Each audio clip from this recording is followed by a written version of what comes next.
What's up, YouTube? Welcome to BYOBeats podcast. YouTube. We don't have a name for it yet. It's the first one. The first one. What do you want? What do you want from us? Yeah. Yeah. So we just went to Sad Summerfest Detroit yesterday. Yeah, my first concert, that like big venue concert like that, if you want to call it big venue. Yeah, I mean Michigan Lottery Amphitheater is the official name. Yeah. Freedom Hill to the locals. Freedom Hill. Yeah. So yeah, I guess we'll just kind of talk about our experience and give a little review, I suppose. Yeah. Kind of. I don't know. We're kind of playing this by ear and just thought it's about time to make some YouTube content, so here we go. So first off, let's start with the venue. Yeah, I mean, like I said, I don't really know what to base it off of. I've only been to like 2 small venue concerts before this, so I was comfortable. Like I never felt like it was overcrowded or anything. Yeah. I mean, it wasn't. Actually, it was less crowded than I was expecting. Mm-hmm. Yeah, and maybe that was because, so we got, the way that the venue is set up, there's 3 areas of seating. There was the pit level, which is general admission, just everyone crams in. Mm-hmm. Then there was assigned seating that had actual seats with backs and stuff. And those were both, those in the stage were under a roof, but like no walls. Yeah. And then there was the lawn seating at the back, and that's where we were. We were in the lawn. Which is, like it sounds, just a big grass hill. Yeah. And you just... Had you seen that before? Is that, like, standard for outdoor places like that? The only other thing I can really think of is the Pritzker Pavilion in Chicago. I think that's Grant Park. Okay. I don't know if it's technically Grant Park anymore because there's a bunch of parks right in that area. But it's got like the stage up front and like a band shell and then seating and then a lawn behind it. Okay. But is it like more flat instead of... It's more flat. Like that? Mm-hmm. Okay. But I mean, I haven't really... I think the last time I went to an event there, I was like a child. So Gotcha. So what'd you think of the hill aspect of it? Like, did it make it better? I enjoyed it. I mean, there was never really a time when you couldn't see. Yeah. Unless there was someone standing in the front, but... Yeah, but even then, like, I mean, all you have to do is move. That's what's good about 3 the feet lawn that seats. way, and you're good. Yeah. Yeah, I mean, I liked the aspect of that. You didn't have to feel so crowded up on the hill. Yeah. I mean, because you can hear everything just fine. The sound was fantastic. I thought the sound engineers did an amazing job of balancing. Yeah. Like normally with indoor venues, especially, you get that problem of everything is just so loud that it's hard to really get the full balancing effect. When I was even thinking, like, if we were much closer, I would be like, not in pain or anything from how loud it was, but I would not be super comfortable. Yeah, it certainly makes a difference. So, because I think of like Cobra Lounge in Chicago. Mm-hmm. That's a very small venue. Yeah. And the balancing can get really tough in there because the drums end up just so loud that sometimes it just drowns out everything else. Yeah, yeah. And that's... Yeah, you sent me some videos where it's just like... Just a wall of sound. They look like they're doing a lot up there, but I don't hear very much other than go, go, go. But, yeah. Yeah, I mean, the venue was great, and then there was like a VIP area, which had concessions there. Yeah, maybe something with the Motor City Casino. Yeah, that was like, a bar, I think, that was on that side. It didn't seem like it was that... It was definitely not busy when we got there, but we got there at 2 o'clock, so... Yeah. They actually let us walk, because we walked in, we didn't park there, even though parking was free. Oh, yeah. And we walk up to the VIP entrance, and they're just like... We were just going to ask where the regular entrance was. Yeah, we were going to ask them where the regular entrance was, and they're like, you can just come in right here. Like, oh, yeah, cool. Yeah, there was probably, like, 20 people there, like, staff? Yeah. Just sitting there looking bored. Overstaffed a little bit, but... Yeah, that's maybe they were thing. Expecting more from it earlier. I don't know. Yeah, there was... But it is it was on... Yeah, so we went on a Tuesday. Mm-hmm. I can't imagine a Tuesday concert is their most attended. No. Especially, I feel like most pop punk fans.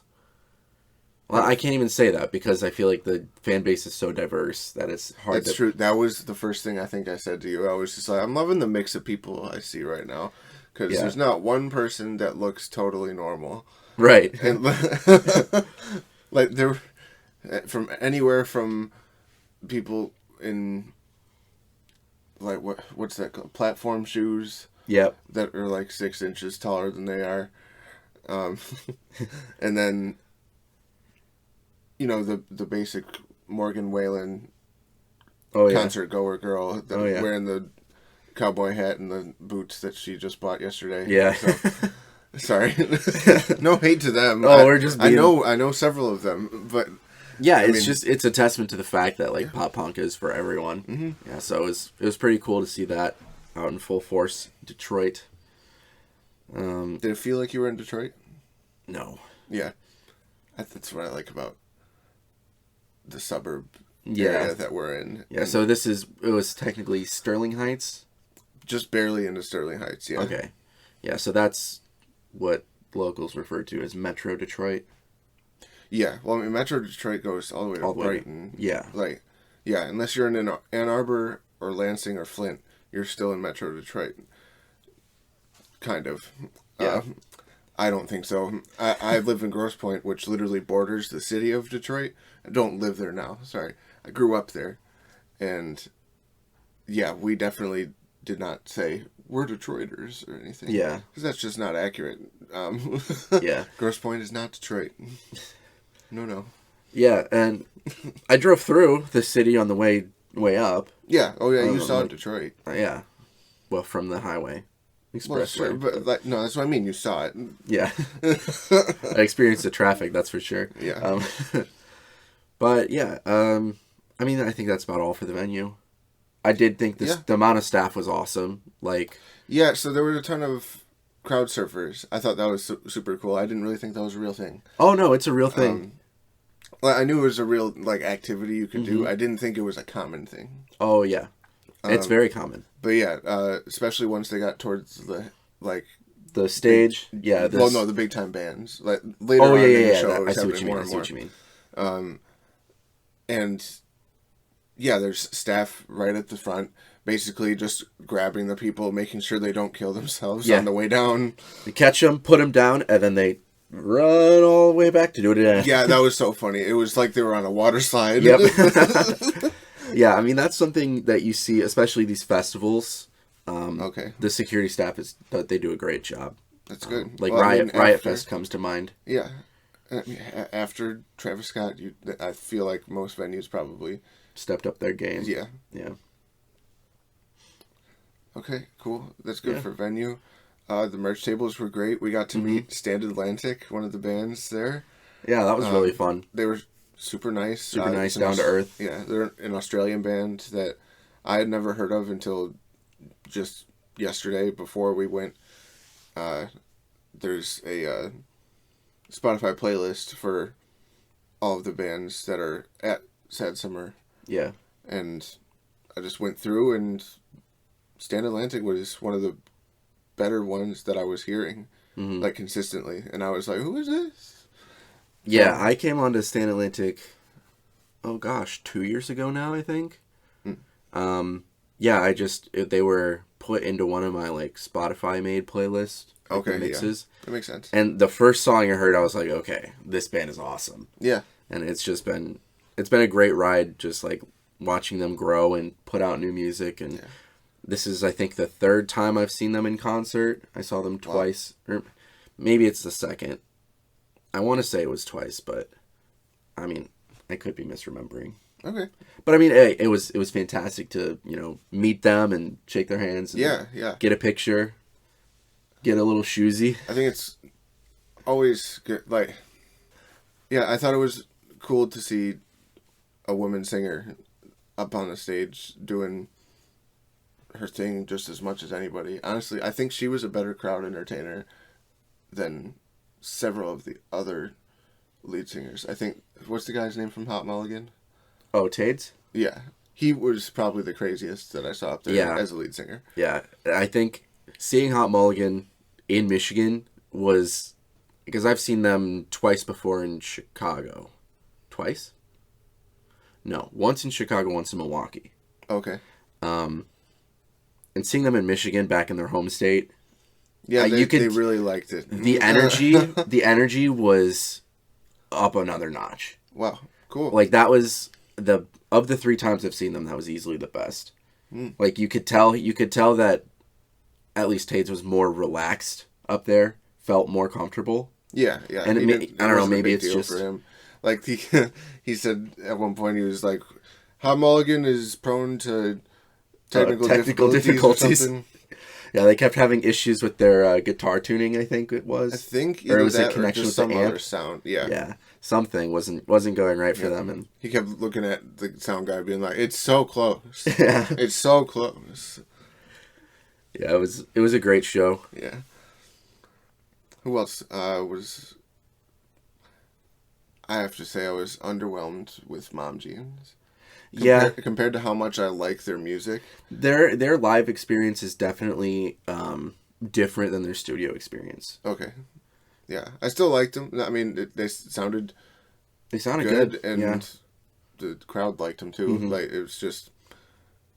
Yeah, I think this is more of the this is where we get down to like more emo versus more punk. Yeah. Where it's hard for a band that's music is inherently more introspective and more emotional to kind of bring that sort of excitement and entertainment value, because the music is used for different purposes. Does that make sense? Yeah. That's a good thing to know, and it's something that you would have found out way before me, just because you go to way more live shows. Yeah, because the difference is when I listen to Mom Jeans, I'm vibing. Right. But like when I listen to like Hot Mulligan or Stan Atlantic, I'm raging. Does that make sense? Yeah. It's different moods. Mm-hmm. So I mean, if that was your first time kind of experiencing that could sort of explain that. Yeah. Go to live shows and you'll experience it for yourself. Yeah. That's the best way to get acquainted. Support your local scene. Wherever you are. Chicago's is popping. Detroit's is popping. You just gotta know where to look. Mm-hmm. Yeah, I mean, to that note, if you go to like local bars, restaurants that have like bulletin boards, check out those bulletin boards for flyers, because that's a really good way for like advertising. Yeah. Like, this so-and-so is playing this venue right there, and they'll put it up on the, like, I think of Bottom Lounge in Chicago. They have a bulletin board that has all the stuff. Nice. Yeah, follow the venues on socials too. That's another good way. Yeah. Or if you have like a big festival that comes to your area, like Riot Fest in Chicago. Riot Fest does a very good job of doing events like year round. Mm-hmm. At the different venues in Chicago. So like they'll do Riot Fest Presents and then have stuff at Cobra Lounge, Bottom Lounge, Concord Music Hall, like all over the city. I can't necessarily speak for Detroit, but I mean, the venues that I hear about in Detroit are the Pine Knob, which is very similar to Freedom Hill, I'm pretty sure, just much bigger. And then I think Detroit has a bunch of large indoor venues, like Ford Field, Little Caesars, the Fillmore, the Fox, the Fisher. Yeah. There's so many. Yeah, so we talked venue, we talked the artists that we went to see. We caught a little bit of the main. We kind of caught the end of their set. Yeah, I liked them. Yeah, they were pretty good. Yeah, I thought their balancing was a little interesting. What do you mean? Well, like when they were performing the songs, I thought the lead vocal was kind of quiet. Okay. Compared to, and I'm not like a huge like main fan, so I'm not like super familiar with how it sounds studio. Yeah, there seems to be a lot of fans there. Yeah. Like the people that were right in front of us, they were standing for their whole set, and then Hot Mulligan came out and they sat down and they didn't know any of the words. And I was like, to each their own, I guess. I mean, that's why there's What? I think there 10 were. bands? I think it was. I think it's like 7 plus an opener. Gotcha. Yeah. That Oh yeah, number's it's probably. on the tour total. There's 10 bands, I think. I think so. Yeah. Yeah, but they switch around depending on Depending what on leg where of the you are. tour. Yeah. Yep. Yeah, and that was cool too that they moved up Hot Mulligan later in the evening to give them a bigger time slot for Michigan, Yeah. which yeah. I think that was a nice touch. Mm-hmm. I think that would have just been silly of them. I was wondering, like, do the bands interact with each other since they're going to all the same venues at the same time? I think so. I figured they would, but then when our new friend Mel, Oh yeah. she went to meet Stand Atlantic also, and she had a Mom Jeans hat on, Yeah. and she's like, "Can I get this signed?" And they go, "Oh, F Mom Jeans." Yeah, and that's actually really funny because on I'm sure they're friends too. yeah, That's well the thing. on I think it was Mom Jean's social media. They were doing a thing. They were Sammy the bass player was doing like interviewing people in the crowd Okay. or like who come up to them at the merch table. Yeah. And Mickey from Stand Atlantic came and like hijacked the interview. Oh wow. Yeah, okay. so check out the social there. I'm sure that'll be posted on their Instagram. I don't think it'll ever get taken down, right? But I hope not. that would be awkward. Yeah. But it's on their Instagram. If you look back to the Sad Summer reels, it'll be there. It's quite funny, quite entertaining. Mm-hmm. Yeah, I mean the other band friendship I can think of is Real Friends and Knuckle Puck, two Chicago bands. They just did a co-headlining tour the spring of 2023. I went to that show in Palatine, which was cool. It was awesome. And then they're doing another one this fall. So, like, that's pretty cool. Nice. I don't remember. Their Chicago date is, like, something weird that I can't make. Or it's, like, the venue. I don't remember what the venue was, but it was, like, way far away or something. I don't know, but... Yeah, Sad Summer Festival. Sad Summer Festival. Oh, and I did want to do one comparison to last year. Oh, nice. Yeah. So last year I went to the Milwaukee Sad Summer, which was at Rave Eagles Ballroom. So that was an indoor space, and basically so all the music and stuff was inside. They had bars inside that you could go to for refreshments, and then all the merch tables, and they had food trucks kind of in the outside patio area. Okay. So that was one difference to this year, which I did notice that a lot more of the venues were outside. For the whole tour? For the whole tour. Gotcha. Yeah. Okay. And I didn't really pay attention that much last year to the venues, Mm-hmm. but the one that was closest to me, Milwaukee, was indoors. But this year, I mean, because we looked at Detroit was outdoors, Chicago is outdoors, and Indy, I'm going to Indy as well. That's coming up. Yeah. Also outdoors. Yeah. We'll have to, we'll see. Yeah. I will see if we have an addendum. Yes. Addendum. Addendum. Got a stuffy nose. But yeah, I mean, I think that puts a wrap on it pretty much. Yeah. Definitely would recommend. It was a good time. And get tickets when they first come out because then they're cheaper. Yeah. We waited and... I think it doubled our price Yeah. because we waited. But, So. I mean... What are you going to do? Yep. We still went. We still went. We still spent the money. Yes. Buy merch. That's the best way to support your local artists. Yes. Go see them. Go say hi. Yeah. If you like our show, check us out on Spotify for the full podcast. Yeah. Check us out back here for our next video. Yeah, more YouTube content coming. Hit that subscribe down below. Hit the bell for the notifications. All those things. We don't know how often we're going to be posting here, but we're going to really push it just because... We're going to try. Yeah. It's hard to have a podcast that's just... one platform. Yeah. And just audio, so... Now you get to see our beautiful faces. We hope you think we're beautiful. I think you're beautiful. Aw, You All too. right, let's. I just Johnny's gonna knock the I'm lights gonna knock out. the lamp over. No, it'll hit the ceiling first.